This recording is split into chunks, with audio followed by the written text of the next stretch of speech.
Welcome back to Double Overtime. You know what? If it wasn't for that last-second thriller in McBain, our Class D showdown in Buckley, and Eric Lloyd would have actually led off this show. But this is Eric Lloyd's final sports overtime ever. So, you know what? We wanted to keep him around for a few extra minutes. So now we've got an emotional Eric Lloyd for some Class D highlights.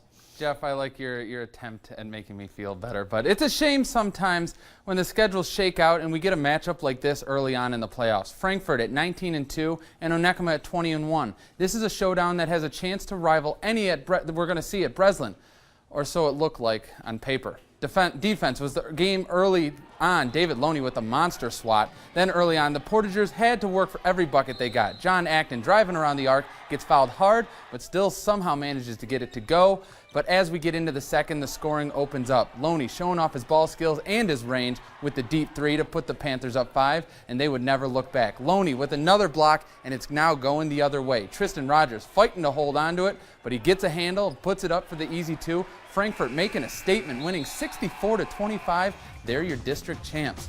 And then there's teams that make noise by getting hot at the right time. Suttons Bay was a 500 team during the season, but here they are looking at Northport in round 3.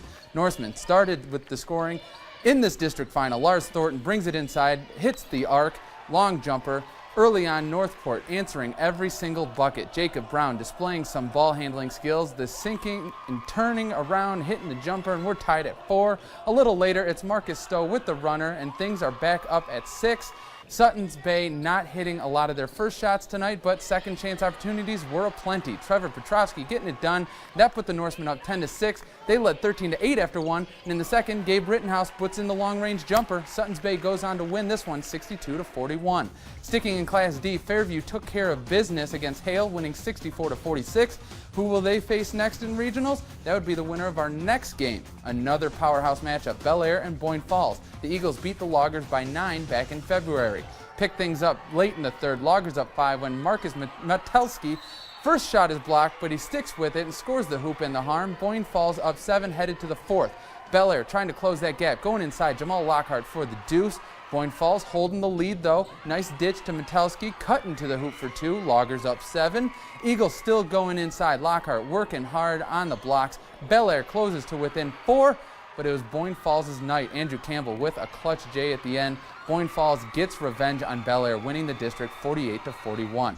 So the regional matchups are set. Traverse City West High School will host Frankfurt and Suttons Bay Monday at 6, and then Boyne Falls and Fairview at 7:30. For Sports Overtime, I'm Eric Lloyd. Thank you, Eric. The Nets were on fire on Detour tonight. Cedarville and Rudyard, they score in bunches. Trojans scoring first on a putback by Brett Masuga. Bulldogs getting on the board with a long 3 by Zach Staker. He lights up the scoreboard too. More 3 balls from the Dog. Austin Trotter making it a 2-point Rudyard edge. Fast forward now, 2 seconds left in the first quarter. Joey Duncan drilling a 3 to beat the buzzer. Travis Myers fast breaking though for the lay-in, and then fast forward again. Let's fast forward here. A few seconds left in the half. Duncan to Brad Cosley for the lay-in. Trojans advance, winning 83-75. Told you they like to score a lot. That means Cedarville will meet St. Ignace next week in regional semis after the Saints won 69-36. While in Pellston, Alanson owns a district title now, waiting for its regional semi-match. They don't have to wait long, though. It's the winner of our next game. North Star opponents Hillman and Posen meeting in Onaway for a district title. First quarter, Gunnar Libby to Dylan Ross under the hoop. That's an easy layup. Then it's Mason Van Pamel, outlet pass to Ty Jones for the lay-in. Hillman going on a 14-0 run to start the game. Vikings finally getting on the board courtesy of Travis Sharp. He's sharp here. Posen still down 12. Tigers continue to claw the scoreboard though. Libby, he had 22 points, 6 triples. Hillman winning another district title, 63-29. Another conference matchup in the postseason tonight. Brethren hopes to beat Baldwin for the first time this season.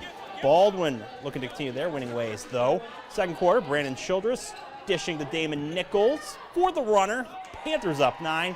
Brethren caught in a scrum, though. Josh Riggs coming out with 2 points.